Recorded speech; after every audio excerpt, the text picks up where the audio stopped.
Katie De Leon. I'm the head of Human Resources and Consumer Affairs. What I noticed during our payroll is that my compensation and benefit specialist would always wait for all the branches to submit their timekeeping. It takes a lot of effort for him to consolidate everything, and especially it's like a waiting game for us. All the forms are filed manually. I really wanted to streamline the process and at the same time make it more efficient. When I saw Sprout, it's actually more affordable for us, and it really suited the local setting. Our payroll process more on manual talaga. So we use biometrics sa ating mga branches. Ngayon, so medyo hassle kasi every payroll cut-off, you have to download all the attendance of the employees there in the branches. Ayun, I have to request pa sa payroll namin. Once na kulang yung attendance ng employee, they can easily file the form na po talaga like certificate of attendance to certify na pumasok sila nung araw na yun. Unlike before na more on ano talaga, manual.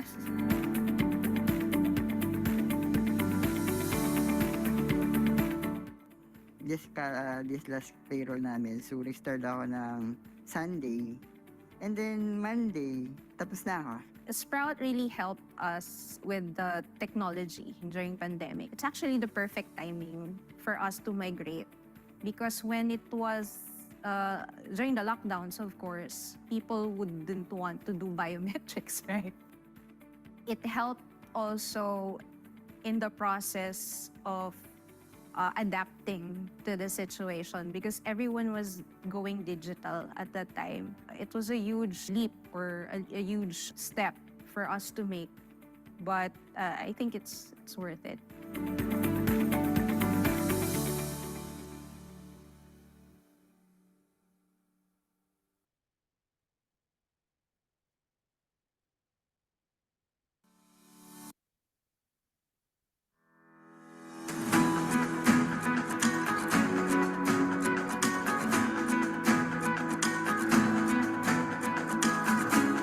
Welcome to State of HR 2023. My name is Patrick Gentry. I'm the CEO of Sprout.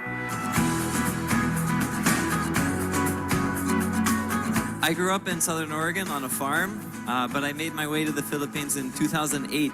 And a few things struck me right away coming here. First, the resiliency and work ethic of the Filipino people.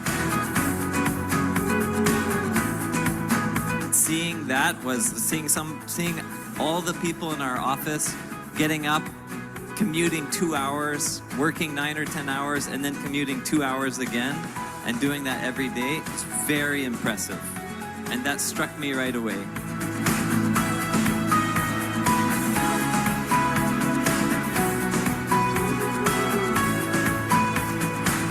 So I've been doing the State of HR for 4 years now. And interestingly enough, we were able to predict various trends. We were able to predict the Great Resignation even before the Great Resignation happened. And so, the State of HR would provide you with valuable insights regarding this. Now, more than ever, opportunities are everywhere. It's no longer an employer-centric world, but an employee-centric world. So now, employees have more options. And so the opportunities have become more open, not only here in the local scene, but also externally. Externally, more and more people are doing freelance works because they demand flexibility in the workplace already.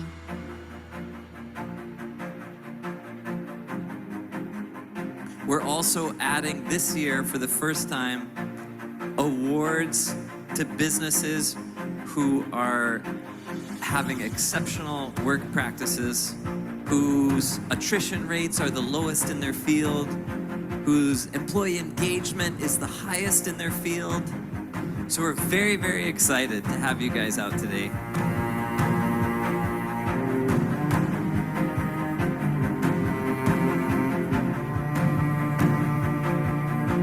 positive employee experience, because we always say that employee experience will define whether your employee, your workers will stay with you or will leave you for another company.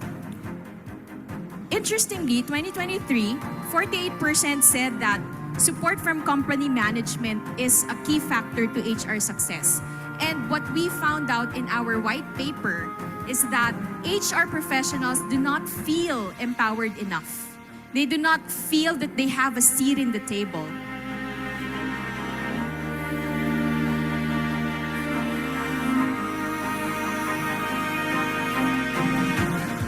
You'll agree with me as HR practitioners na kung gusto natin pagandahin ang proseso, we have to dignify inputs from the ground level.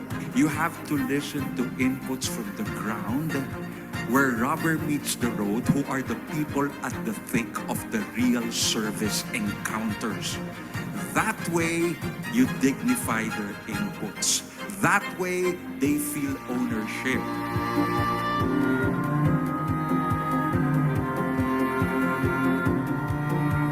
And through the data we've been able to generate, we were able to convince management that hybrid is the way to go for security bankers. And so, we're hybrid. I see my one downs twice a month. I don't have to see them every day. We come in for a purpose. It's been working for us, and I think that's the way to go. In 2015, we started Sprout with the simple goal of automating timekeeping, payroll, and 201 file management. We spent a lot of time talking about it and thinking about it, and ultimately, what came out of that is Sprout's North Star. So Sprout's North Star is to impact the life of every Filipino by improving business in the Philippines.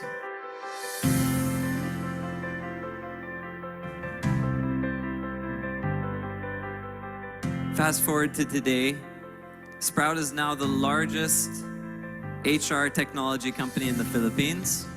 From 201 file management and timekeeping and payroll, we're now an ecosystem of tools to enable automation of a myriad of workflow processes inside organizations in the Philippines.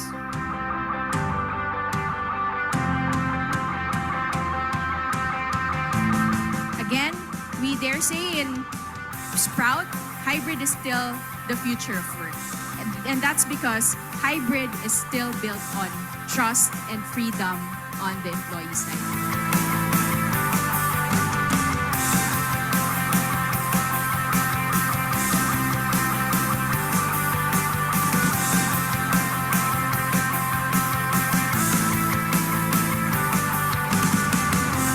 But to sum it all up, I just want to say that the past dictates the present and the present dictates the future. And so with the state of HR, I hope that we'll be able to unleash the workforce passion and potential. Thank you so much. Thank you for coming in such great numbers to support, to learn, and thank you very much for our sponsors for making it possible. So thank you everybody for coming. Welcome to Sprout State of HR 2023.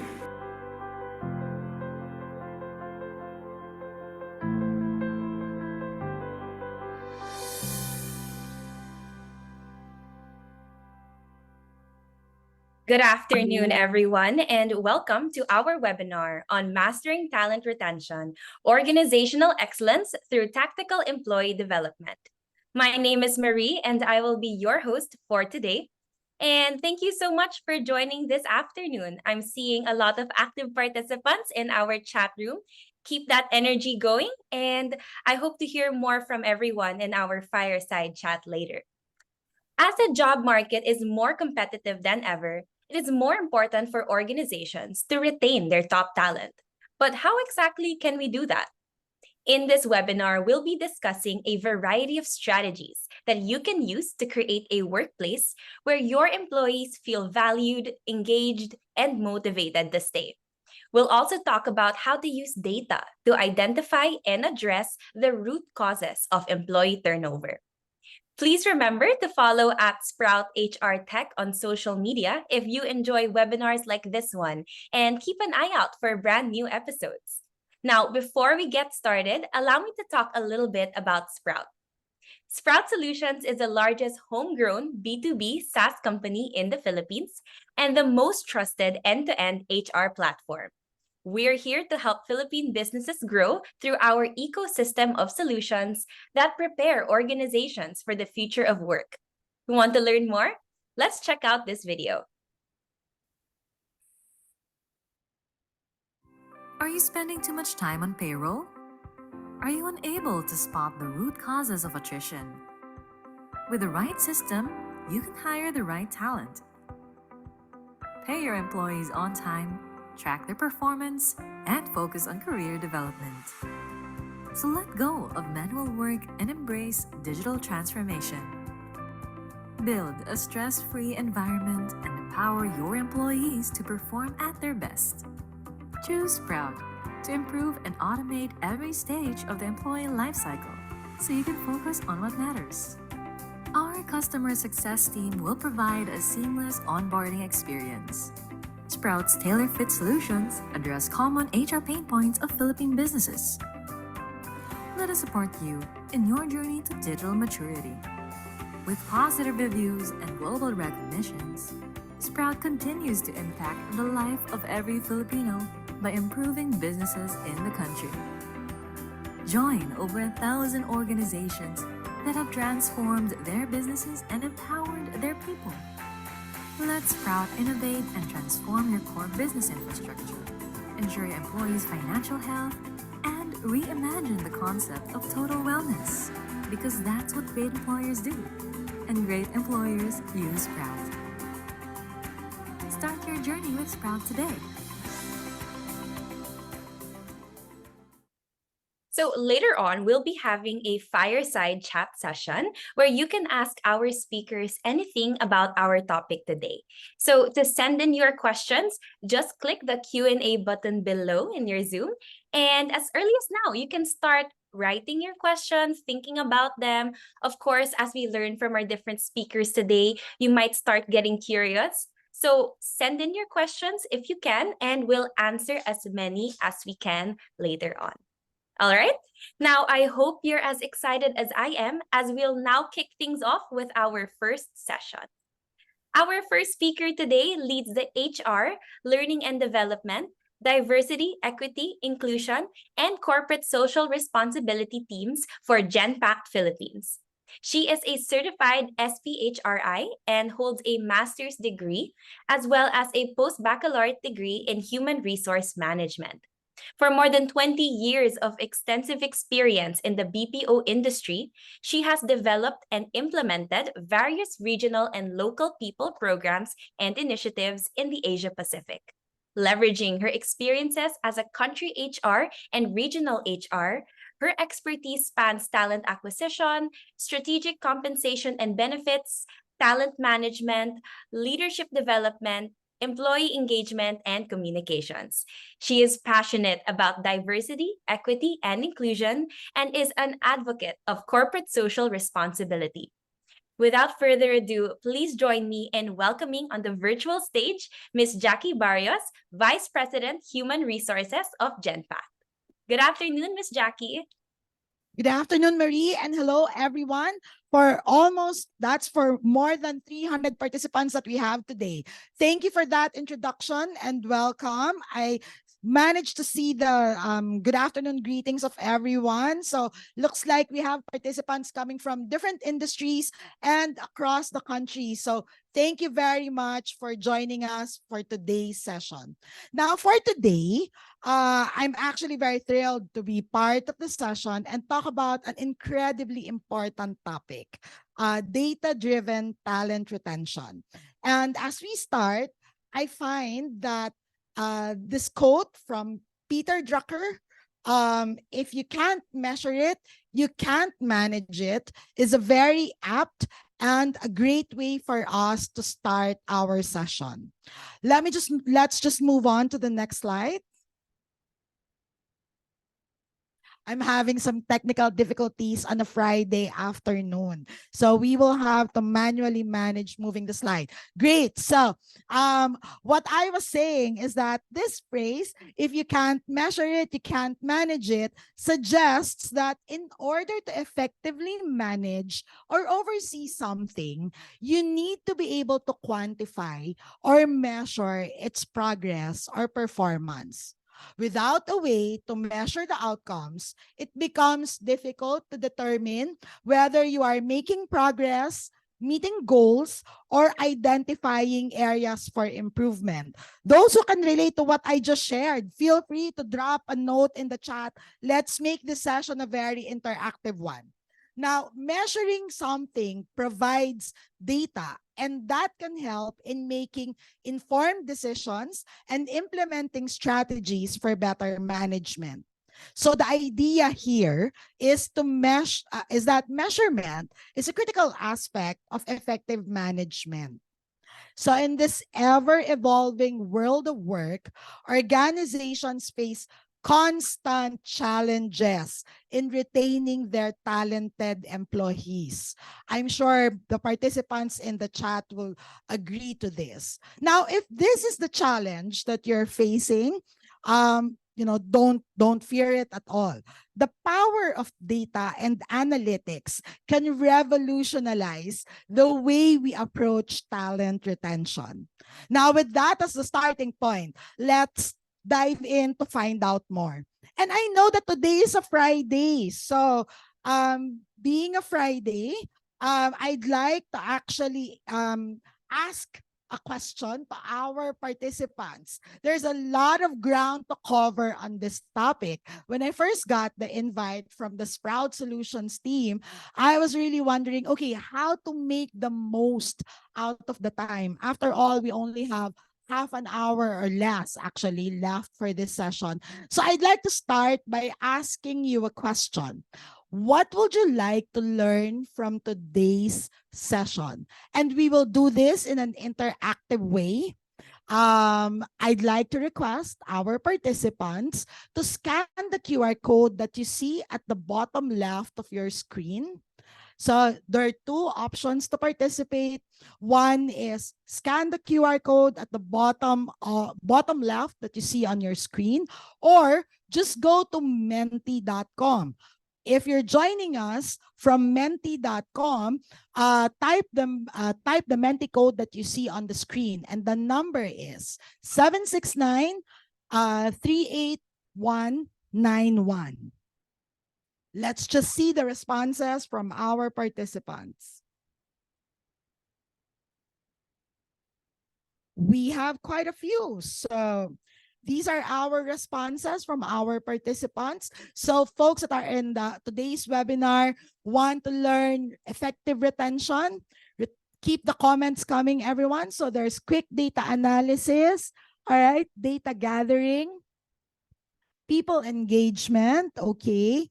Mostly really about talent and retention strategies.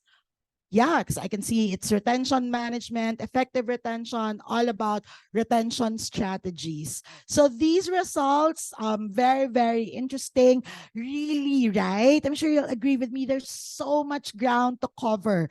We will try our best to be able to at least touch some of these topics, or maybe answer your questions a little later as we go through the chat.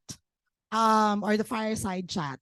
You can keep your responses coming. I think I can just let the menti.com remain open. But now let's move on and proceed with our presentation.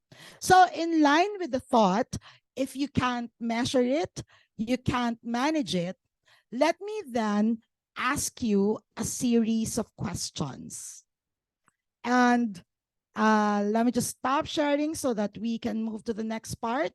And this question is around, to what extent are you currently looking for a different job other than the one you have right now? I'm making everyone work, right? I'm asking people all sorts of questions. So earlier it was around what would you like to learn from today's session? And then now I'm asking you another tough question. I don't know how many of you have been asked this. To what extent are you currently looking for a different job other than the one that you may have right now?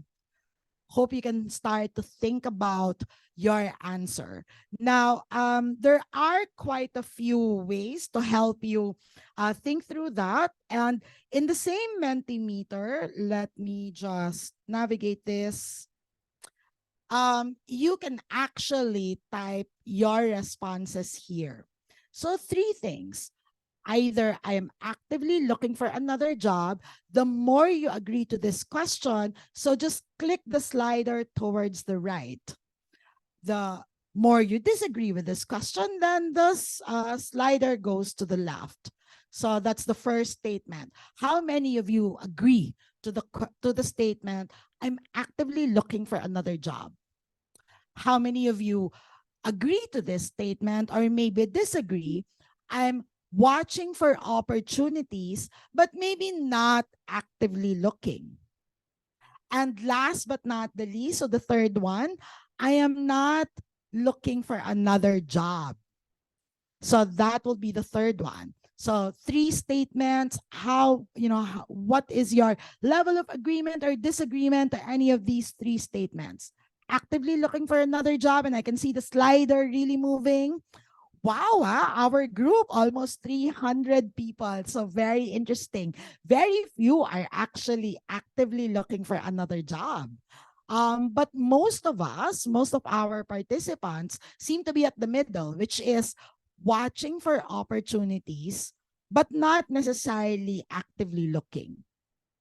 And there's a third, so that's the second highest, which is I am not looking for another job. So these are very interesting results. So mostly really people are in the middle, which is I'm watching for opportunities, but not actively looking. So thank you very much for your responses. Now, as we shift to the presentation, so in line with that question, actually, this question is something that was formally asked, or actually it's part of a Gallup survey. And what they intend to measure there is this statement called intent to leave. This question of to what extent are you currently looking for a different job other than the one that you have right now is a way to measure intent to leave. Now, employees who are watching for new job opportunities or maybe looking for another job may be ready to leave your organization. And as I was saying earlier, the same question was asked by Gallup, a global analytics and advice firm, as part of their 2022 Gallup World Poll. And when I say world poll, so let's just move to that slide so we can show our participants the world map. So for this world poll, Gallup had asked that question, right? So you might be interested to know what were the responses that they were able to gather. So my tech challenges today are really very interesting. Great. Okay, I managed to get the clicker to work finally. So intent to leave by global region as measured by the 2022 Gallup World Poll. Where do you think the Philippines ranked? As you can see here, there are different colors. So some are slightly lighter green, some yellowish in color, and some are really dark green. Actually, you can also access this survey. You can access this study on their website. You can see that at the bottom part of your screen. But to just answer the question here, the Philippines, for those that responded to the survey, 51% are watching for or actively seeking a new job. So that's really a lot. Imagine surveying a country and with all those different survey participants, and more than half to half saying we are watching for or actively seeking a new job. Kind of similar to the results of the survey that we had earlier. So it's either actively seeking or watching was really the majority of our participants. Now, this reminds me of a question that one of my colleagues asked me over dinner earlier this week. So really very new. So I was having dinner with some colleagues and they asked me, since it was their first time to visit the Philippines, their question was, how's the labor market in the Philippines? So over dinner, imagine getting asked this really interesting question. So I don't know how you would respond if you were asked. You can type it in the chat. I'll refer to your responses a little later. But as to my response, I said it's an employee's market. That's the best way to be able to explain the state of the labor market in the Philippines. In the context of employment, an employee's market refers to a situation where job seekers have more power and leverage in the job market. It occurs when more job openings are available than there are qualified candidates to fill them. In an employee's market, employers may find it challenging to attract and retain skilled workers, leading, of course, to increased competition and potentially higher wages and benefits for employees. In short, more work for HR, right? So this state of the job market gives job seekers more choices, and the bargaining power shifts to the job seekers. Why? Because they can be in a situation to be selective as to which job they will take, which company they will join, or they have that power to be able to negotiate better employment terms. The employee market forces the companies to use new solutions in order to acquire and retain talent. Again, more work for HR. Thinking about how do I acquire and how do I retain employees. So businesses are turning to creative measures to be able to do this, attract and keep talent. Either you offer better pay, you offer better benefits, or you come up with innovative perks just to get employees to apply for the job that you have. And not only that, you offer these innovative perks also for the employees that actually join your company, even to the extent of even offering these employee benefits extended to family members as well. So from here, I'd like to share that, so earlier I was referring to Gallup, but now I'd like to talk about other studies that have come up. So the first one that I'm showing here is coming from Aon, a leading global professional services firm. They released insights from their 2022 salary increase and turnover study for Southeast Asia.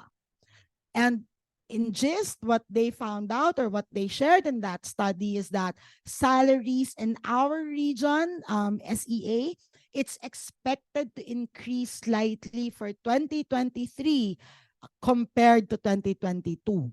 Now, this study it's actually very recent. It was conducted just third quarter of last year, surveying the salary changes and turnover rates of more than 700 companies across Indonesia, Malaysia, the Philippines, Singapore, Thailand, and Vietnam. And of course, as you can see here on this picture, the Philippines logged an attrition rate of 18%. We are the second highest among the 6 countries next to Singapore. Singapore leading the pack at 19.6% attrition rate. Now that's one study. or that's one set of numbers. But there's another one recently published as well. This one, let's talk about the Mercer Global Talent Trends Report. This is a 2023 report, which includes a poll survey. Actually, there are two of them here. So Mercer, and as it got published in the Manila Bulletin, where they conducted a study of 2,500 HR leaders globally.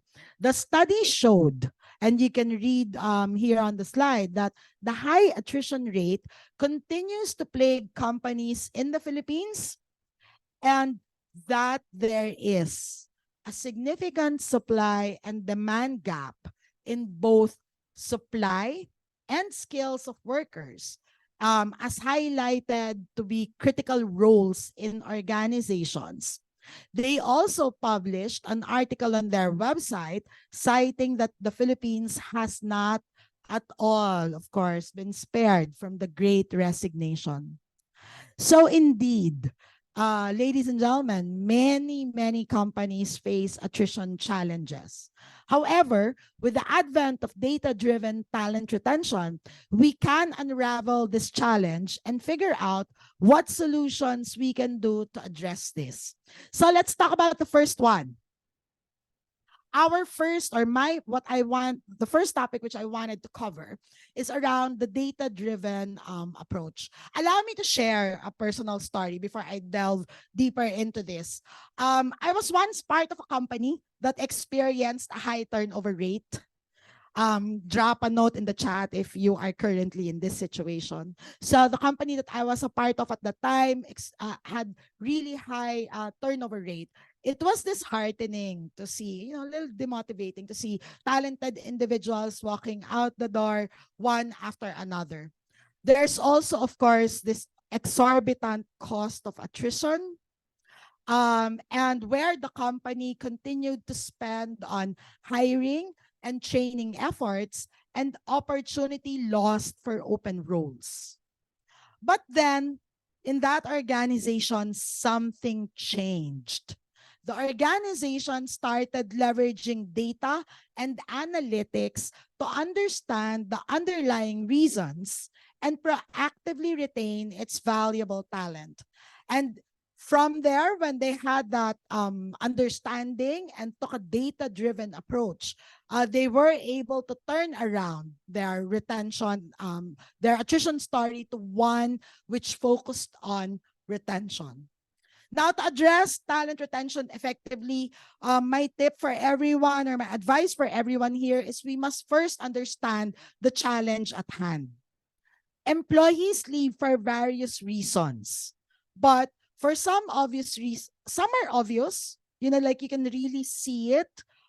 There's obvious disengagement, they don't come into meetings, there's dip in performance, and so on and so forth.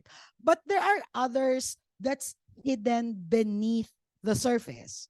Now, these reasons could include a variety of factors. It could be about limited growth opportunities, lack of recognition, maybe there's poor work-life balance, or whether we want to admit it or not, for HR folks, some people are dissatisfied with the company's culture. Now, from here, once you have a handle or a better understanding of the data that you have, I would encourage you to look into it with the perspective of stitching the data together. When I say stitching the data together, data is just data. It's just numbers.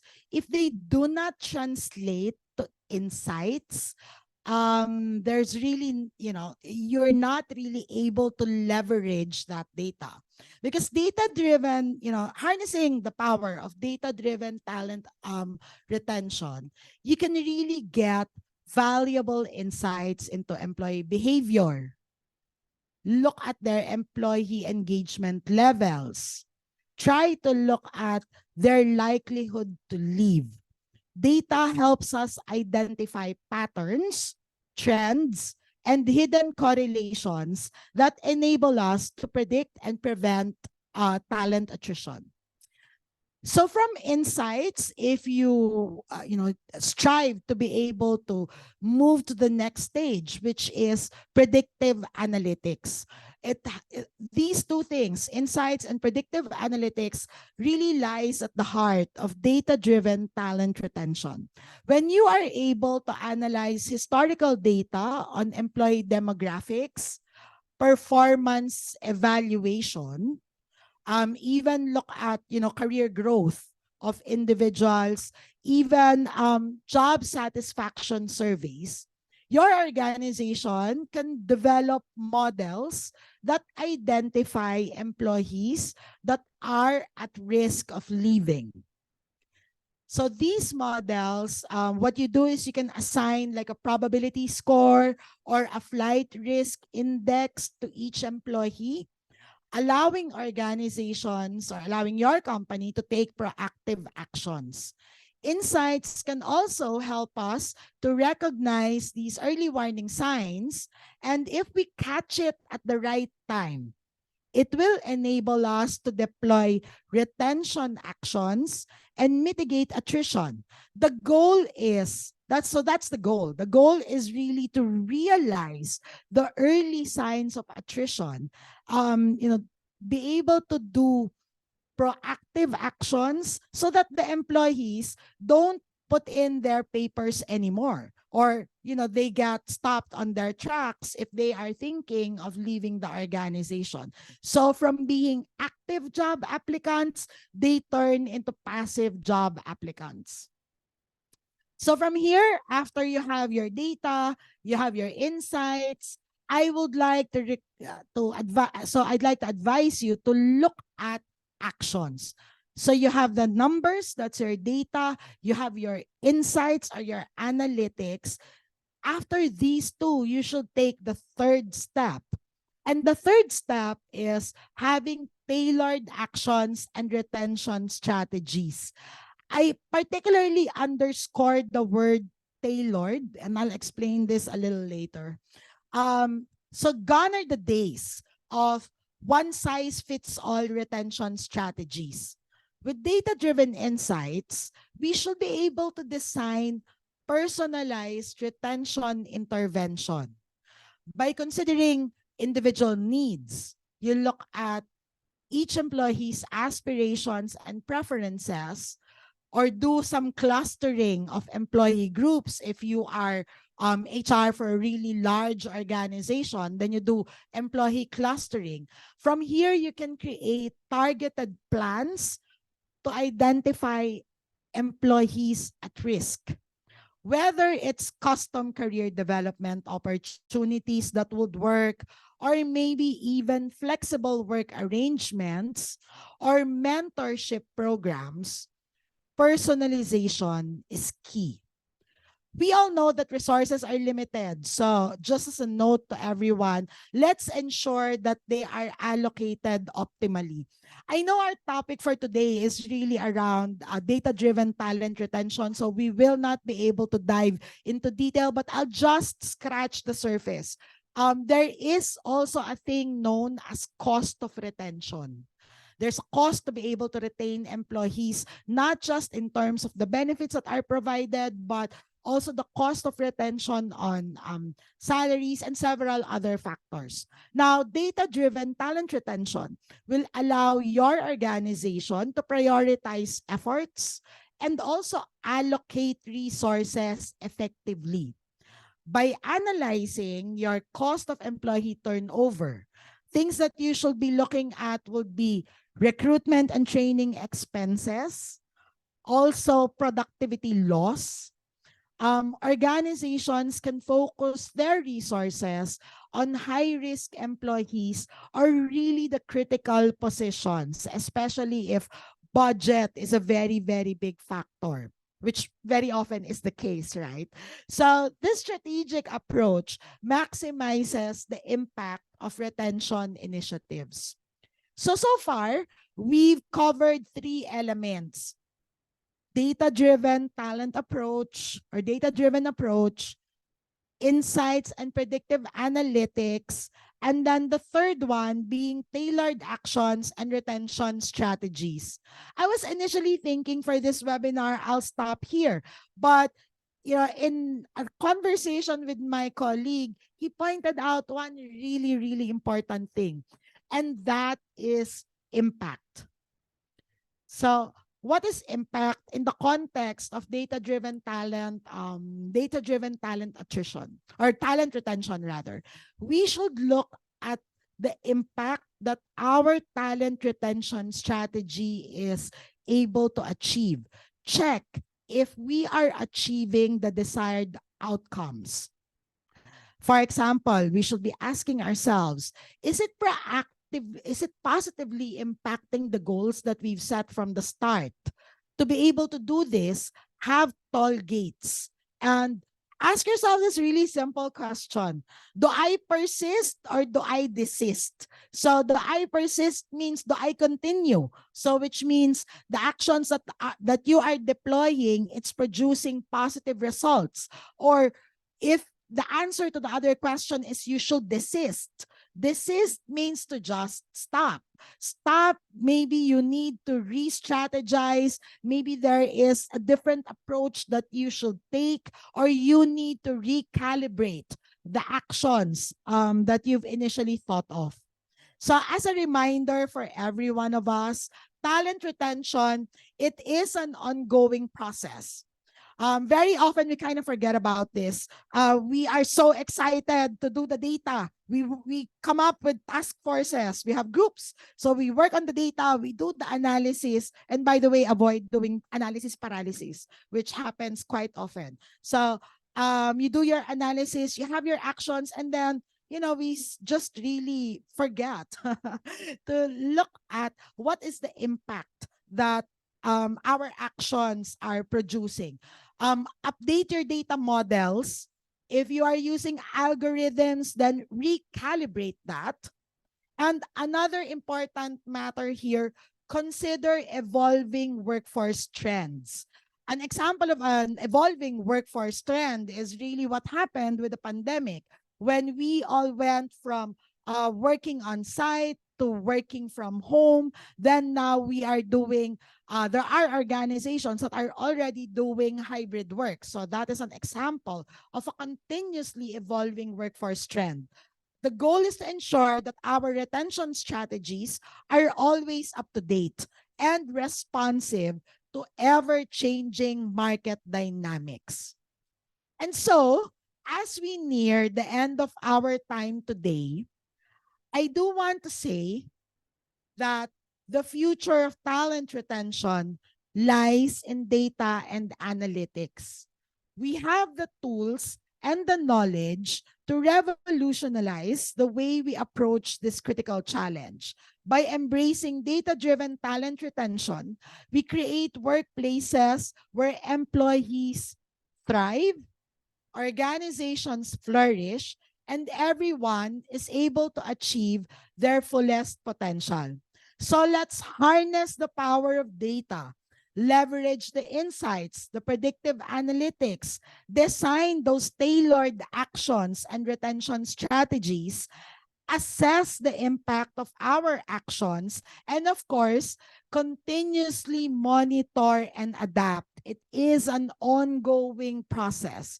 Keeping this in mind, we can retain our valuable talent and build thriving organizations and be able to shape a brighter future. That's about it for my session for today on data-driven talent retention. What you see on the screen here is, it's going to take you to my LinkedIn page. So let's stay connected and continue the conversation. I'd love to hear from our participants on their retention strategies, continue to stay connected with, maybe I can pick up some best practices from you as well. I do want to thank the Sprout Solutions team for giving me this opportunity to be with you today. I will leave the group with this really short video of my colleagues as they share their experience being part of the Genpact Philippines team. Thank you, everyone, and have a great weekend.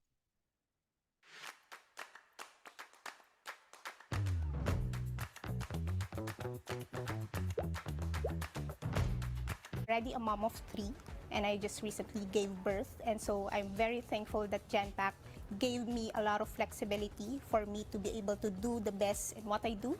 In terms of diversity and inclusion, Genpact is far more advanced, and they're very vocal, and it's evident in the workplace. Genpact is very inclusive when it comes to gender sensitivity. First, we have an all-gender restroom provided to members of the LGBTQIA. And besides that, they are providing health benefits as well to our partners. One thing that I would say that really resonates well with Genpact is I would say it's a large company with a heart. We truly are responsible corporate citizens, and we do that in every possible way that we can. To keep us ahead of the curve and help our customers transform. So that learning is extremely valuable, because then our customers see us driving value to the table rather than just being another vendor. The second part is that learning not only helps our customers but helps ourselves as well to stay relevant, because we cannot grow if we do not learn, and learning in itself is a skill. Genpact is a family, a company that cares.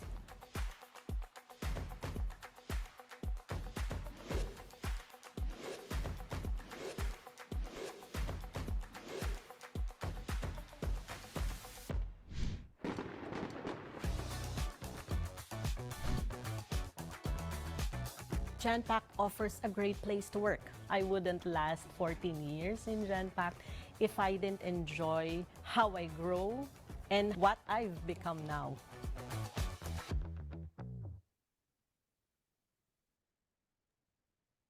Thank you, Ms. Jackie from Genpact, for that very engaging and insightful discussion. So I even love how the presentation began with the Mentimeter. So even from there, we took a data-driven approach to engage with our audience. And throughout that presentation, it was very consistent that Ms. Jackie really highlights data and how it's not just numbers, we need to translate it into actionable insights. So I'm sure a lot of our attendees today have picked up strategies from your DI/AI framework.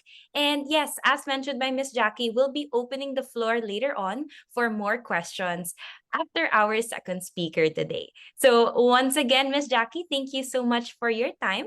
And before we move on to our next speaker for this afternoon, I'd like to encourage our lovely audience to scan the QR code on screen to download the full State of HR 2023 report.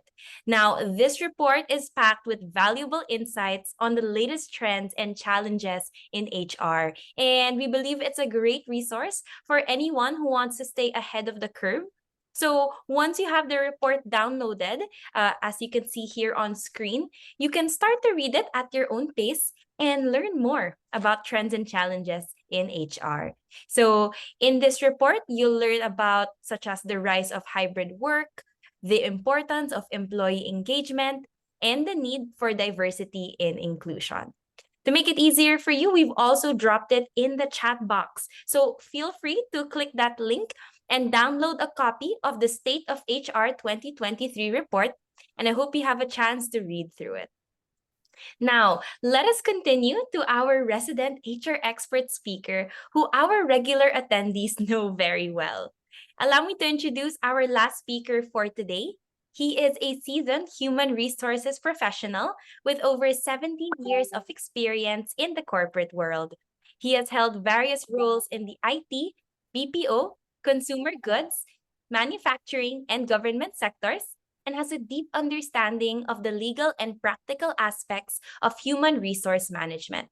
He is also a practicing lawyer, and his practice covers labor, privacy, energy, corporate governance and compliance, and special legal projects.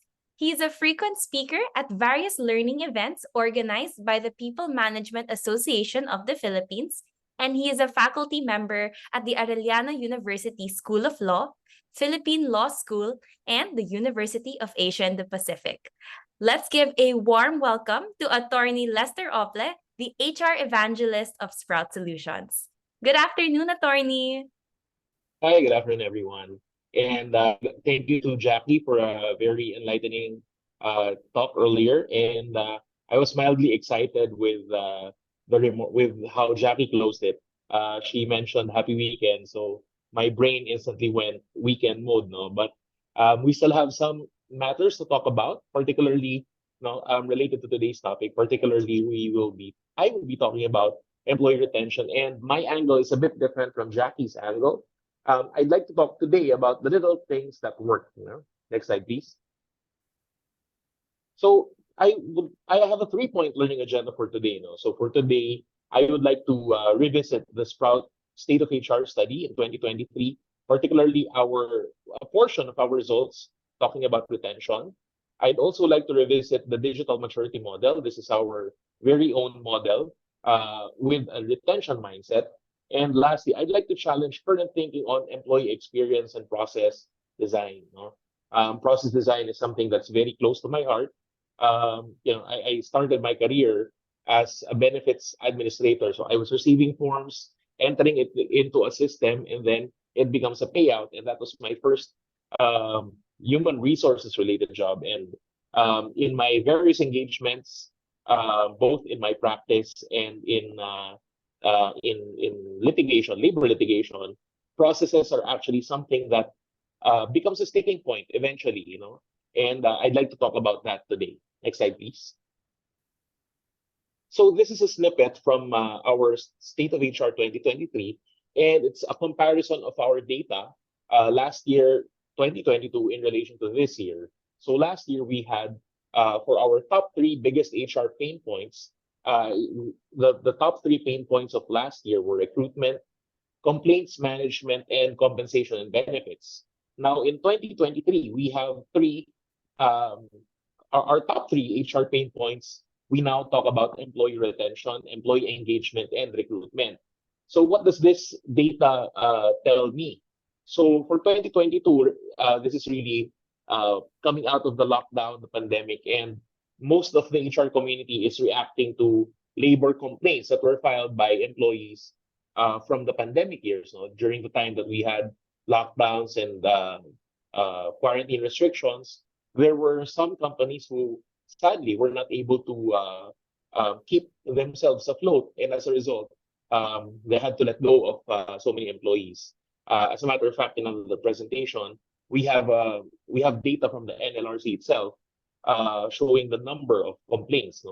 But for purposes of today's presentation, I think the takeaway from 2022 is that in 2022 we were coming out of the first 2 years of the pandemic.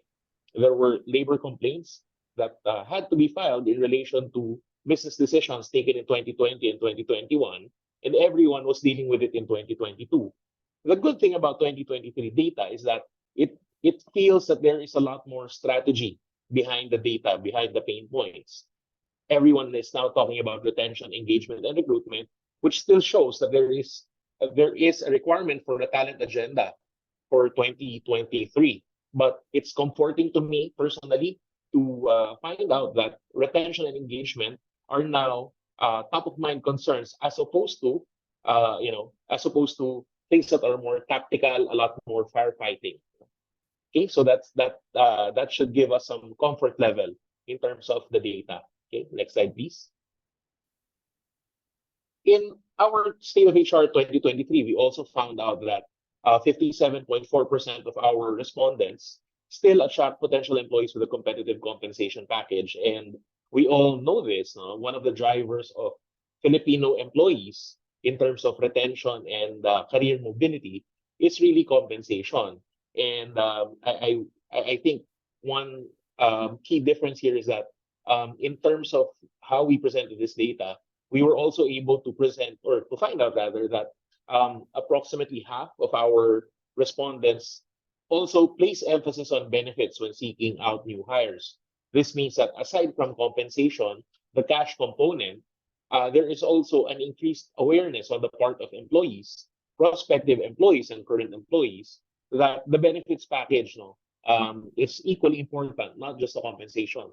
probably because of the pandemic as well, people are a lot more, a lot more cognizant of the need for a good HMO package, a good benefits package that helps them tide over, their family's needs in instances when the primary breadwinner is unable to work. No? So it's mildly comforting and at the same time sobering. No? Now let's go to the employer side. No? Regarding recruitment and talent attraction.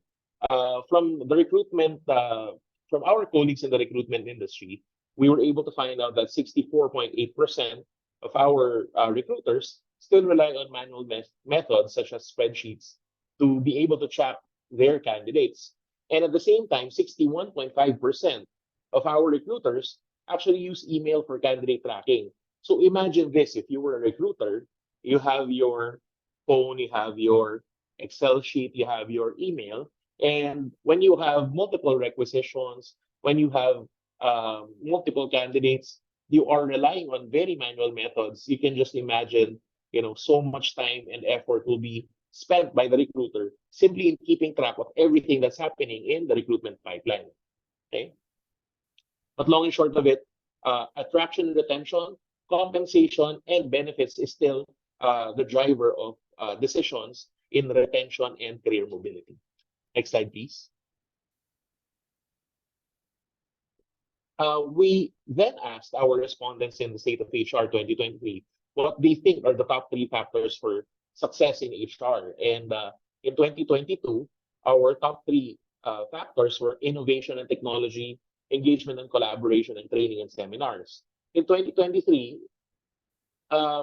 training and seminars is still one of the top 3 factors, but also innovation and technology. But very marked difference from 2022 and 2023 is that in 2023, our HR colleagues now actively ask for more support from company management.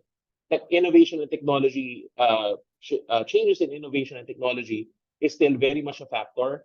Our HR colleagues still feel that the more they are attuned to what are the new technologies and new methodologies of working in HR is still a very much a driver of how the HR department succeeds. But there is an increasing demand for company management, and this means our upper management to support HR initiatives.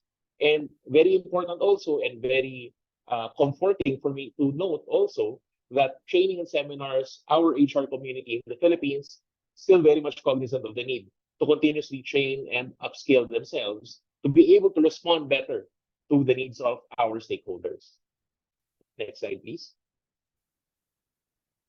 This is a revisiting of the digital maturity model. And if you haven't downloaded this yet, or if you haven't gone through this yet, I invite you to go to this website and please take the self-assessment questionnaire. So the digital maturity model is Sprout's tool for self-assessment of our prospective clients. And anyone, even if you are not a Sprout client or prospect, please feel free to go through the data.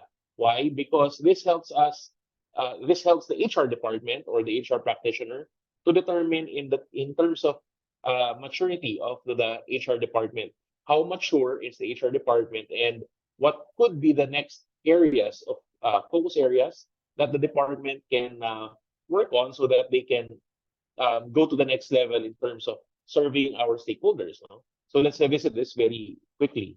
Next slide, please. So there are 5 stages in the digital maturity model, and this represents the continuum of processes and what do you call this? And the continuum of processes, systems, and the expertise and experience of the personnel handling the HR department. And there is an initial stage where operations is very much not in terms of HR management. There is no HR department. No, this is if you would imagine, this is your small manufacturing plant whose plant manager and plant manager staff are the ones performing HR processes. And then go to repeatable. There is now some personnel dedicated to HR, but there is no dedicated HR executive. Everyone is still folded into operations. And then the third level, the defined HR maturity, where there's a dedicated HR unit led by an HR leader. And then you have your managed level, wherein the employer organization now talks about the employee experience. No? We're no longer talking about HR processes. We're already talking about the employee experience. And lastly, the most advanced is the optimized stage, wherein we call it a future of work ready workplace. Next slide, please. These particular stages cannot be arrived at by simply looking at the descriptions. No? So we have a total of 6 factors for us to determine the maturity level of the organization. So the first 3 indicators are, I call them the horizontal indicators rather. We talk about organization, methodology, and technology. For organization, we look at the people in the HR department. Is there an existing HR department first? The HR department or the personnel working on HR, what are their relative job descriptions? What's their relative job responsibilities? What's the scope and extent of the HR processes that they perform? And then next, you have the methodology or the philosophies, policies, and processes that are implemented by the HR department. The more sophisticated organizations would have a corporate philosophy that serves as a major umbrella under which each policy would be defined, while the basic organizations would simply have, sometimes it's not even a process manual, just a set of memos compiled in a Spring notebook or in a spring binder, and then it's just pasted or published in the bulletin board of the plant. And then you have, of course, technology. These refer to the digital tools in delivering the work. So this starts from your Bundy clock, time card that's manually inserted into a timekeeping tool, and all the way to your very sophisticated employee or enterprise resource planning software. Okay, so that's the horizontal indicators. Now we have a set of vertical indicators, next slide please, which would cut across all 3 horizontals. So when we talk about HR operations, this refers to how do we describe those regularly recurring transactional work in HR? How is payroll done? How is recruitment done? We also talk about the employee experience or engagement. How are employee experiences managed? And lastly, of course, we have business strategy. How does upper management view the HR department? Do we talk HR metrics, analytics, and KPIs, or this is simply a cost management discussion between upper management and HR that, just bring down HR costs, that's it. No? So collectively, these 6 indicators would tell us where in the continuum of maturity an organization is. But for purposes of today's topic, next slide, please, we want to focus on HR operations and employee experience and engagement. Why do we want to focus on this? Why? If we talk about HR business strategy, these are things that are dealt with by the upper management. This is your HR manager, HR director, etc., dealing with the C-suite. No? But when we talk about HR operations and employee experience engagement, think of your employer as you as an employee. How do we experience HR operations and employee experience? For example, in a hypothetical employee, let's call him employee A, he went to organization A, his first employer, and then organization B. In organization A, he had nothing to worry about. Payroll was timely and accurate. It was easy to file for a leave. It was easy to find the policy that he needed to consult before he did something. In other words, he had nothing else to do other than focus on what he was hired to do, the work that he was hired to do for the employer. Okay. Now, moving to organization B, he went to organization B because of higher compensation or maybe a nearer commute. No?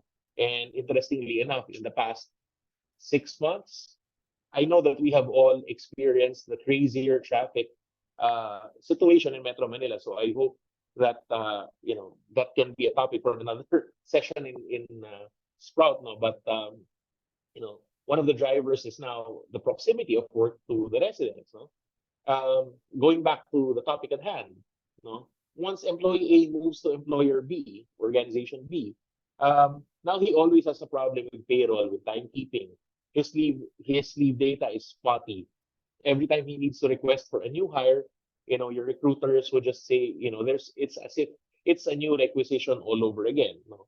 So what's the difference between organization A and organization B? In the mind of the employee who is subjected to both of them, to the experience from both organizations, he had nothing to worry about in organization A, while he had everything to worry about in organization B, while still working on the things that he was hired for. Okay, so there is an added mental burden on the part of the employee to think about his own transactions, his own employee experience. Okay, and this underpins, next slide, please, the reason or the importance of employee processes. No, our employees experience the employer brand through our HR processes. If our HR processes are not a joy to work with, no, it causes dissatisfaction. It causes disengagement. No, so we have to talk about how our employees experience processes as a tool for retaining our employees. Next slide, please. So this is the essence of my part of the talk. Basically, we have to think of the little things that work, and if our HR processes work well, there is an implication that outcomes are reasonably predictable and fair. And for nerds like me, we call this procedural justice. No, processes that are designed to have outcomes that are reasonably predictable and fair are generally they're generally a joy to work with. No, and as employees or as customers of our employers, we all know that bad customer experience results in dissatisfied customers. You know, if you go to your random restaurant or coffee shop, you know, it can be a very good ambiance venue. The food could be very good, but if the experience of dealing with the restaurant, wait staff, the CR itself, you know, the utensils, all of these little things that, if you think about it, it's not really the business of the restaurant to think about that. But because of the bad customer experience, there's a dissatisfaction. And in the employer context, if we have bad HR processes, we will have disengaged employees. Okay, next slide, please. So when we think about processes in HR, maybe we should first examine, are we talking about a value-adding process? Because if there's no value add, you know, might as well revisit that process and just dispense with it anyway. For example, submission of pre-employment requirements. So if you already have an online process, it is absurd to require still a paper-based process if it doesn't make sense. No? But if you are, for example, there are regulatory requirements pertaining to submission of paper-based requirement because we need to check whether or not these documents are authentic, no? Then it makes sense, and we have to explain that properly to our employees. Otherwise, you know, if we implement processes and we just don't think about how our stakeholders will deal with these processes, then, you know, it's going to be a very tough sell for us to say that this process adds value and we should all do it. Okay, next slide, please. Another very important concept is risk management. No?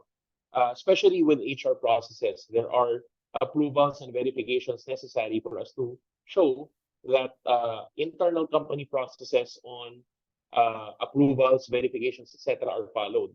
And approvals and verifications are very important because these are the things that show that the company has done its due diligence, and it asserts that the process is free from legal risk. And please excuse me because this is basically the work that we do, no? But it's very important for our employers and our HR organizations to build in risk management in all of their HR process, because if there's no risk management, you will have, you know, things like Enron and all of those other juicy corporate scandals. Okay, next slide, please. Equally important, also very important for me, is you know, we have to document the documentation. It sounds like a tautology, you know, but there have been in my experience, corporate experience and legal practice, there's just so many problems that come up if an organization does not do proper documentation. Your documentation may be existing, yes, but is it up to date? Because if you don't have an up-to-date documentation, then, you know, the staff or the personnel working on that process now may have changed the process so that it's either easier to work with or they have better risk management control points. And if they leave suddenly for reasons that are independent of the employee experience, then basically you have a non-updated process that people will follow, and that will be a different source of legal risk. Okay, so that's next slide, please. So all of this is well and good. No, we work on how our employees work with processes, how our processes are designed. But another very important aspect there is we need to gather our data on our employees. Are they engaged because of the things that we do or we don't do?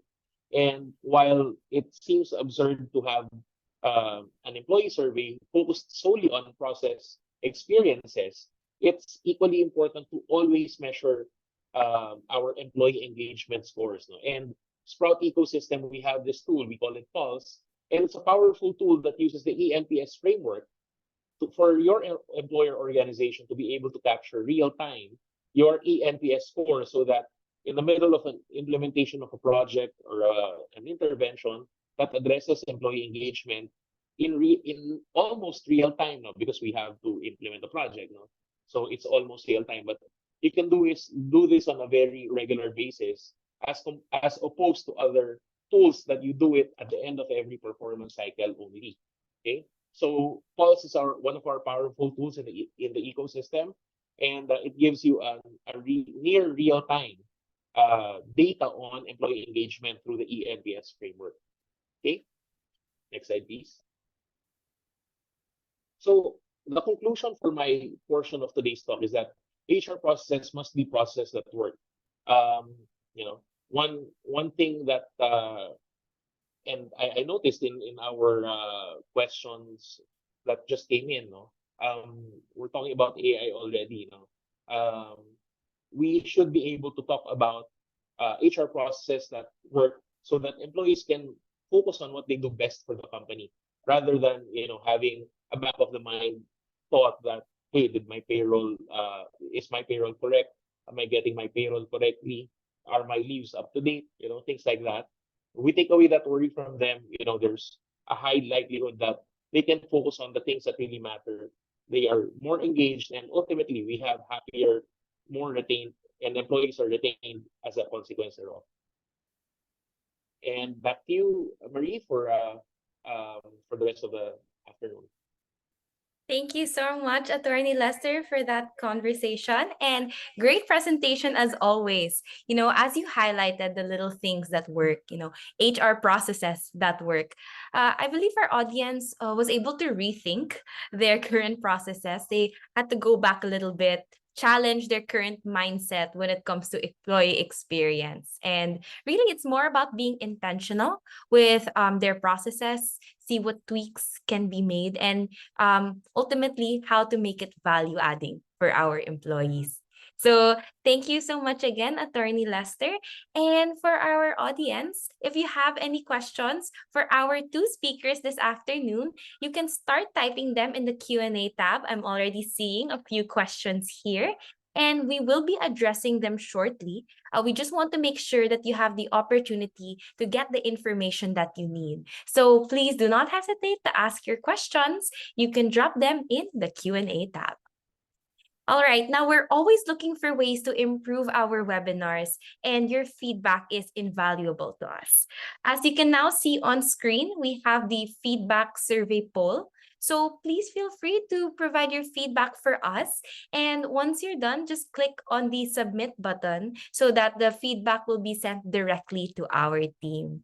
So we just have a few questions here, and it will really help us, build more webinars like this one, and help us understand what topics resonate with you all. And of course, we will appreciate any feedback you provide. So thank you for your time and your feedback. We really appreciate it. We'll take 2 minutes to answer the feedback form on your screen.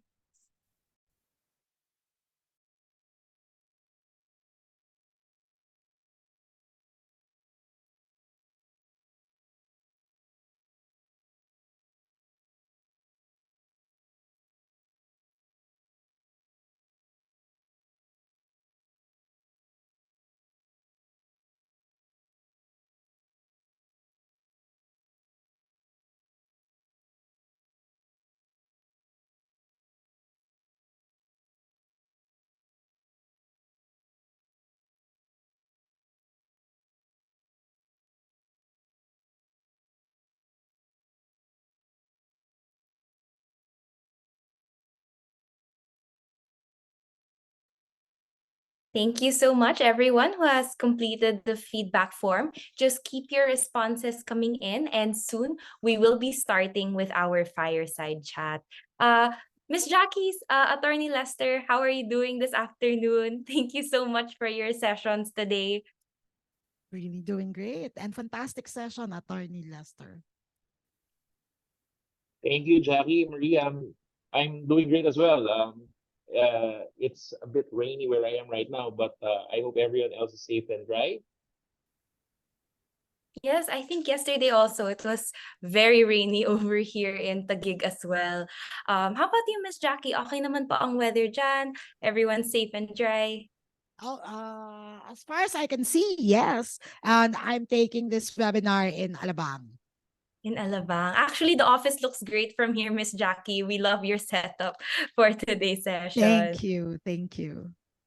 Yes. All right. So we'll just keep the poll open for your feedback. But now that we have a few more questions in our Q&A, let's get this started, and we'll be addressing the questions from our audience.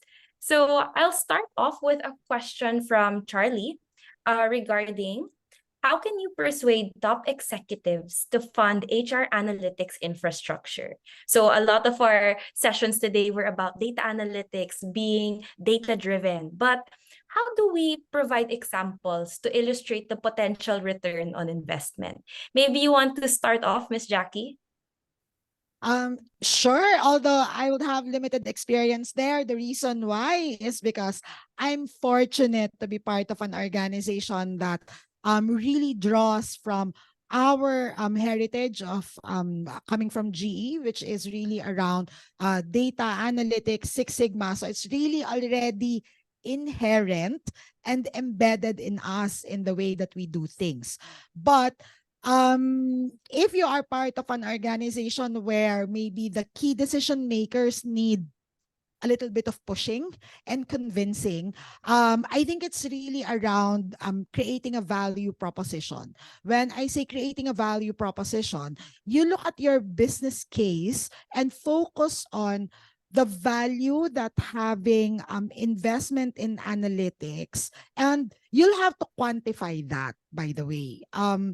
Maybe you could also choose, not to start, maybe start your implementation small. Analytics doesn't have to involve like really major purchase of a software or maybe licenses for all, maybe a select license for select individuals. And that would really mean very minimal cost, and it'll give you the opportunity to be able to, over time, showcase the benefits of having an analytics tool or an analytics platform. And if worst comes to worst, and if even, one or two licenses is becoming a challenge for you, there's always good old Excel. Never fails. Of course, we can still have, a bit more practical, or maybe the going back to a bit more manual processes, as long as we get that data analytics forward. Anything to add, Attorney Les? Yes, definitely. So I'm a bit envious of Jackie. Having been around the industry, I have been part of very sophisticated organizations who use a lot of deep analytics, and I was also part of government. I'll leave it at that. But at any rate, for me, I think what we need to start off is there has to be a baseline data that you need to work with, and Excel is definitely the first place that HR practitioners should be very comfortable in. Why? Because if you are not measuring data, even if you don't have a tool, how can you justify any further processing of data? For example, do you even know how many employees you have? If you are a multi-location business, how many employees do you have at a given time? I remember, early days of my legal practice, I had to handle a logistics company who uses trip-based drivers. So they get people to drive trucks for them, and then they're paid according to a finished trip. And I asked them, how many people do you actually have engaged for this business? And the people running the business were disagreeing with each other on the number. if you have that situation, you need to start somewhere. And Excel is always a good place to start. Absolutely, attorney. And tying a bit to our question here, we're seeing that there are some organizations experiencing budget constraints, no? Which is why even starting with Excel is a very valid start to the process. We have another question asking what are other programs or strategies maybe that you can suggest to enhance employee retentions even if there are budget constraints? Maybe I'll take that first, having Sure. because Jackie is an incumbent HR leader, no. So I'll wear my legal practice and legal education hat for this answer, no. I like pointing out that the first labor dispute in recorded history was, if you remember the Great Pyramids in Egypt, in the 12th century BC. The workers there had insufficient food supply, and as a result of that insufficient food supply, they stopped working and said, "We're not going to continue working on the pyramids until we get good food." No, and it goes to show that in terms of that's an extreme example because that's a labor dispute. No, but do we really need to wait for the dispute before we intervene and get into a position that we are engaging our employees? Before a dispute happens, there's a story behind that. And it's a story of dissatisfaction, concerns that were raised but not met. No? We have to prevent that story from developing. Otherwise, it would become eventually an employee retention issue. At worst, it will become a labor exposure. How about you, Ms. Jackie? Yes, I was thinking about how best to answer this question because it is a reality that, budget financials are something that we in HR would also be, like really expected to manage. Like what I was saying in my session earlier, there is, whether you go left, right, center, front, behind, there's always the angle on cost. Now, while there is a cost for retention, a good place to start for us folks in HR is to really look at the processes that we are managing and just start with the basics. Don't overcomplicate things. For example, look at your own processes in hiring. Are you hiring the right talent? Because if you're not hiring the right talent, maybe it's kind of like a square peg in a round hole type of a situation. I mean, if they don't have the right skills for the job that you are recruiting them for, or for what you think they can do versus what they can actually do, then that is already a case of attrition. Not unless you will put in investments to do training and upskilling. But again, since the question of our participant is around budget constraints, then you look at having the right recruiting tools, the right recruiting process to start with. Then you also look at the small things like, are you giving what kind of employee experience are you giving to your new hires when they join you? Is it a positive employee experience? Because after all, when people, day one, day two, that's basically when reality, the applicant now of day one, day two employee, they kind of experience the reality already. So examine or ask yourself how near or how far is what they see in the job ads or what you told them during the job interview. How near or how far is that from what they experience as a new hire employee? So these strategies or these actions, they actually don't incur cost. Just making sure that you have the right tools, or you're screening for the right profile, or you understand the job that you are recruiting for, so that it will translate to a right understanding and right hiring, and then even ensuring that people or your new hires have a positive experience. Now, if you're not maybe your next follow-up question there will be for the folks that have already joined you. Maybe they already have some tenure in the company. You also look at, and this is sometimes overlooked, the importance of the manager.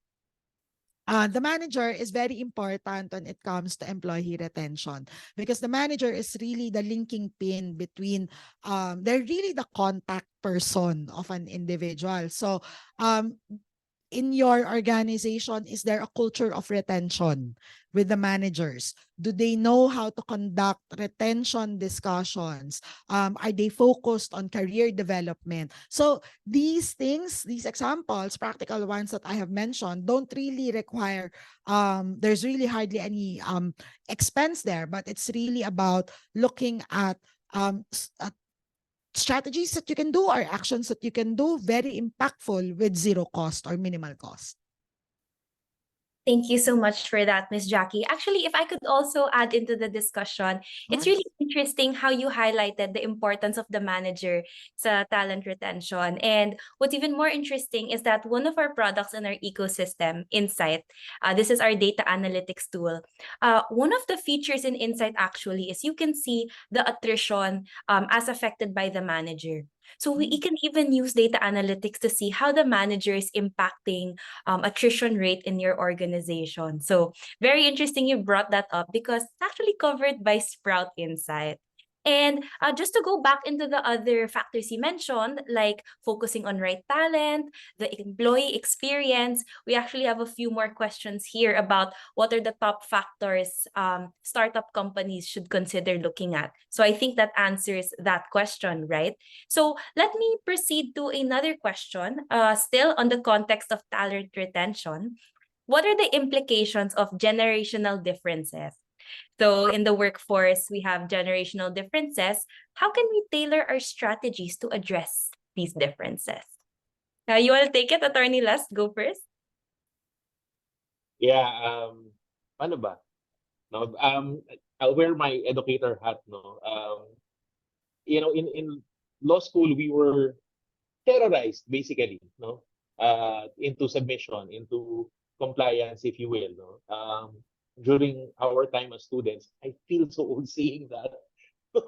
No, but during our time in law school, our professors really had to, you know, they were authorized, you know, to really terrorize students, make us stand up for hours reciting provisions, cases, etc. Now it feels so difficult to do that now because you know that that's not how the students respond. And our students now in law school, they're mostly Gen Zs, no? I'm an elder millennial myself. So I have some proximity with Gen Zs, but it's absolutely different now in terms of what they actually look for in terms of mentoring, in terms of relationships with superiors. Unlike our time as elder millennials and Gen Xers, we recognize the verticality of it. Now, they want to be near to a certain extent and they want access, they want a seat at the table. And sometimes it feels too early to give it to them. But we also have to recognize that they're a lot more intelligent than we are. You know? They're a lot more creative, a lot more, I'm talking about the Gen Zs now, a lot more out of the box, if you will. And it's so refreshing also to hear it from them because they have so many ideas and they're not afraid to say it out loud. So how does that affect retention? No? I think for every manager out there, we need to know who we are dealing with. No? We need to spend time with them. It's luckier for those with kids or nieces and nephews around the same age bracket. I do not have such luxury, no, but we just need to start thinking of them and listening to them, getting to know them.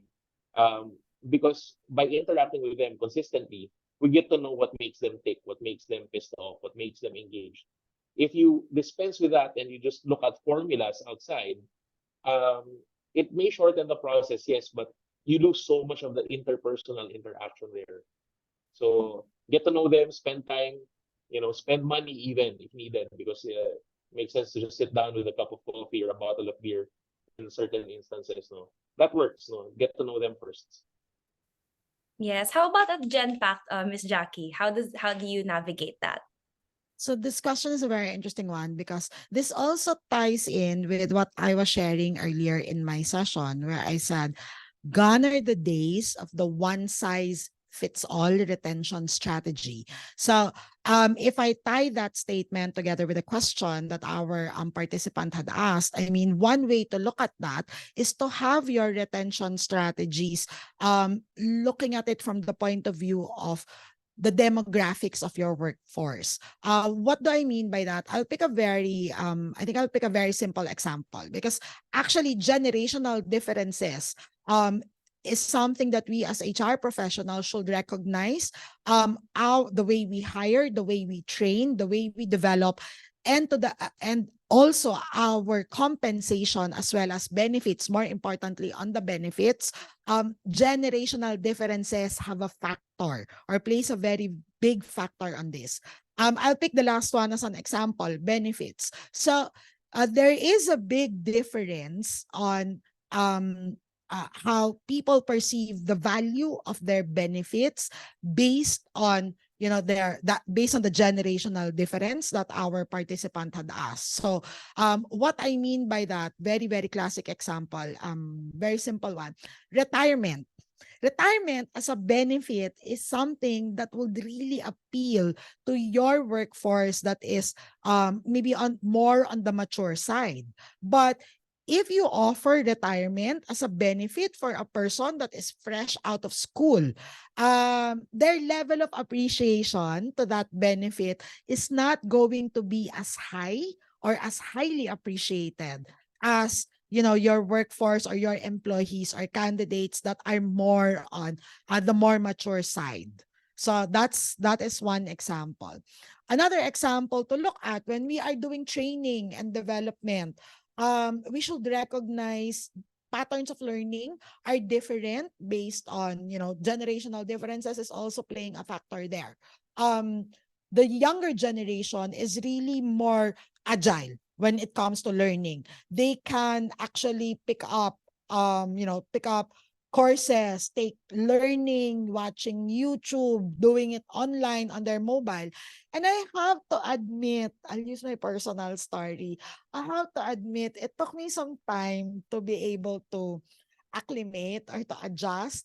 At the onset, when my company deployed mobile learning, I was one of those people that really, I found it a little difficult to actually use my mobile to learn, because I was really more the traditional one where I preferred having a classroom-based learning versus, and this was many years ago when when Genpact was moving into really investing on mobile-based or mobile device-based learning. So I hope these examples are practical ones, day-to-day ones that our participant who asked that question will be able to relate. Definitely, Miss Jackie. And it's really relatable in the sense that we all work with different types of people every day. And what you shared, Attorney Les and Miss Jackie, just shows that we should really be open, open-minded, learning these new strategies, getting to connect with other people. And from there, we can find that solution, right? Yes. So we have a few more questions from our audience. We have one here actually from Miss Ria Pilipina from Ropali Group, asking more about some other best practices or strategies that you've implemented to improve employee retention. Maybe you'd like to take this, Miss Jackie, first. I think the best one that we've from my stay here at Genpact, which we have implemented, which I think is like a game changer in the way we look at attrition, is the deployment of an employee sentiment analysis bot. Because the traditional way of looking at employee sentiment is you roll out an employee engagement survey, right? And you do that maybe once a year, or maybe if you're with an organization that is really more people focused, maybe they do it every 6 months or maybe even a quarter.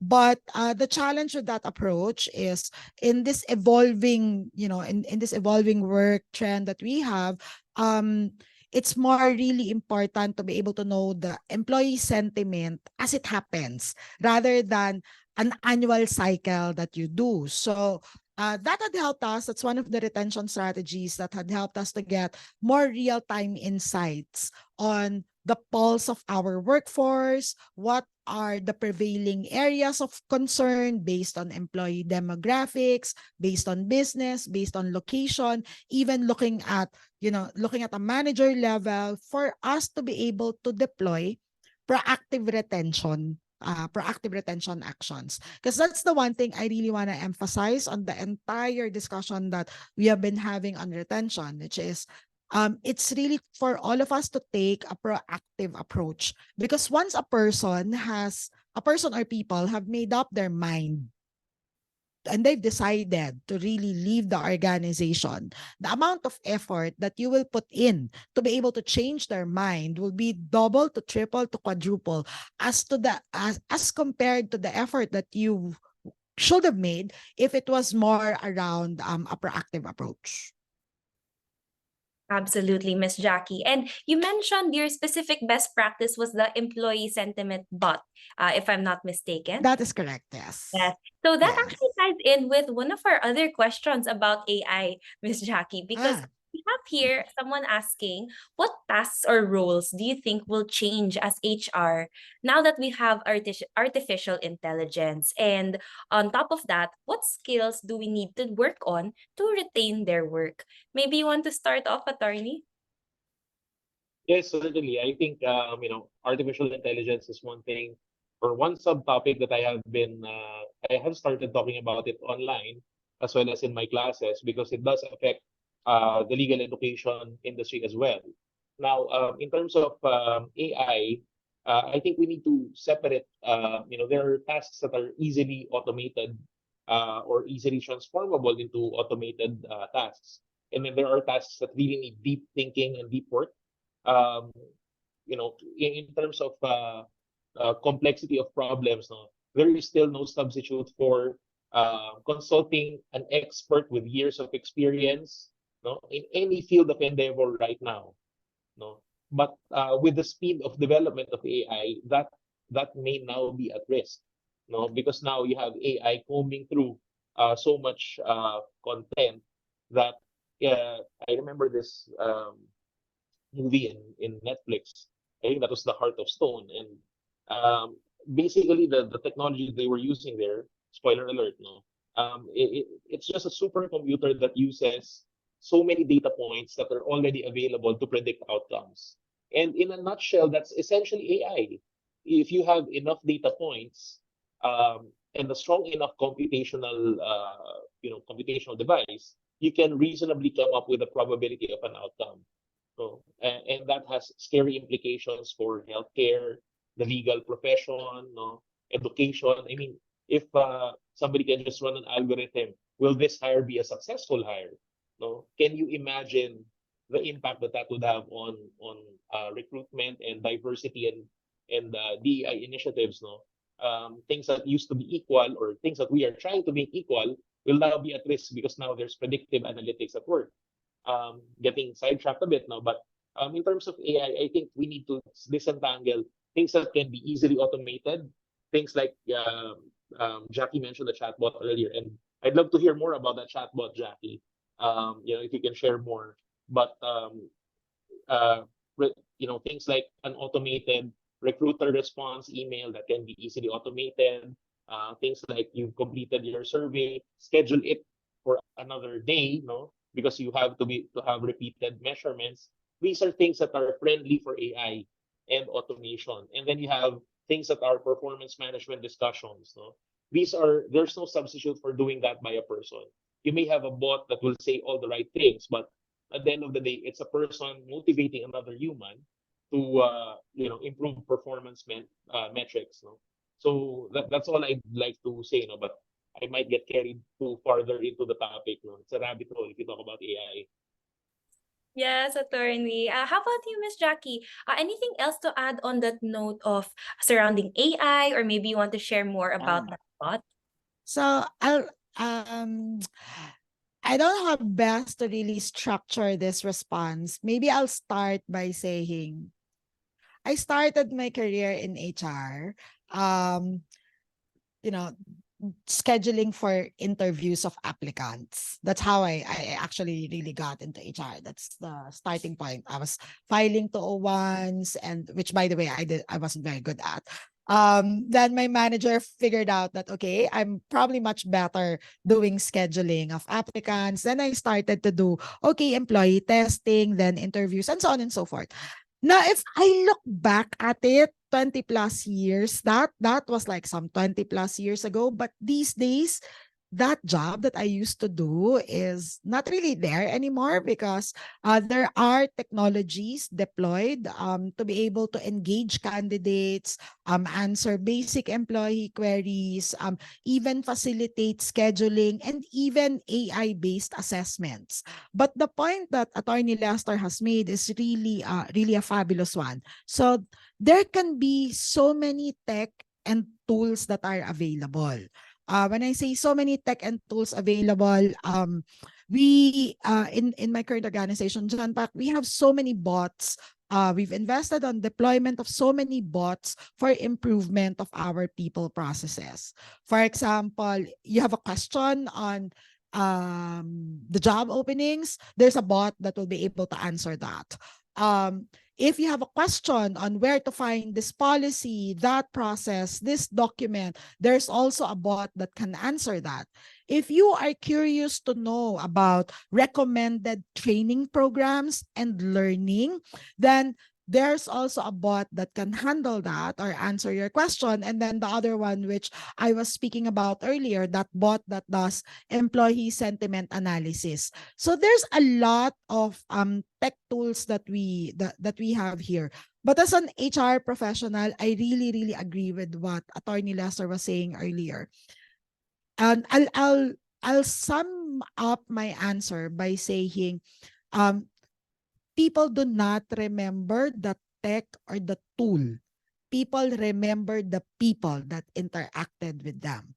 So, case in point, the people that I had interviewed, facilitated the scheduling for many years ago, they still, like just last week, they were telling me, you were the one that did my interview, and you did my, we met you, and so on and so forth. But they will not remember which tech or which tool was used. So it's really around the people interaction, and I think that is really irreplaceable. Definitely, Miss Jackie. And thank you so much for putting it beautifully for all of us today. Now, we have run out of time, but we have time for one last question. And this one, I think, would tie everything together, since our question here is about how do organizations strike the balance between the individualized employee development plan and then still maintaining that cohesive company culture and strategy? So we were talking a lot about how managers play a role, we need to be personalized with our approach, but going back to the basics, having that cohesive company culture and strategy, how can we now balance everything? Would anyone like to start? I think I'll start. Because my answer is really premised on the digital maturity model. I hope, Jackie, you don't mind. No? In terms of the digital maturity model, one of the aspects, and as a personal note, no, the DMM, that's my baby with Sprout. No? So the digital maturity model emphasizes methodologies. No? We're talking about policies, philosophies, and processes. No? And this is where you can make room for individualism as well as cohesiveness in company culture. How can I say that? Because we have your company philosophy. In Sprout, we have what we call our North Star, which is our corporate value. Our corporate value really is to try to do something that's good for the business, for businesses in the Philippines, because it's what will be good for the Filipino people eventually. If you have an overarching policy like that, it's a corporate value, it transcends time, it transcends circumstances, then it's easy to align oneself with one's own individual preferences, thoughts, etc. You align yourself with that because it transcends context, it transcends circumstances. That corporate value of Sprout, at least, that has been the same since its inception. So it's now easy to make accommodations from a process perspective. there are options now on, for example, how we do it in Sprout. There are full-time employees of Sprout, and then you have consultants of Sprout who used to be full-time employees like me. Now I have moved to a consultant capacity because of my because of retention. No, Sprout values at least up to now. No, they value my contribution to the organization and accommodated me. And I'm not an exception. It actually happens a lot in Sprout. No, and that's why we can confidently say that Sprout really we live and breathe HR because we can do that. Because we are cognizant of the fact that individuals would have different ways of working. Individuals would still, but at the same time, they would still want to align with the corporate vision of Sprout. No? And here we are. I'm now a consultant for Sprout, and I'm doing still more. I hope it still is valuable work for Sprout. No, but I hope that in Sprout being able to do this on a regular basis, we're able to influence other companies in our colleagues in the HR industry that, hey, it's possible and it's working well for Sprout. Thank you, Attorney Les. How about you, Miss Jackie? I think for me, what I would say, each organization, they have their own values, they have their own vision, their mission, but sometimes they just become posters on the wall, if you know what I'm saying.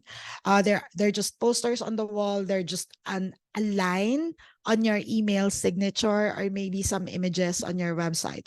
To be able to take that company purpose and get employees to experience that in the different people interactions, I think in that way, the goal is to really take your purpose as an organization, your values, put that into action so that it translates to individual people experiences. So from the wall to real-time experiences. Absolutely, Miss Jackie. Thank you so much for that. And actually, that wraps up our fireside chat.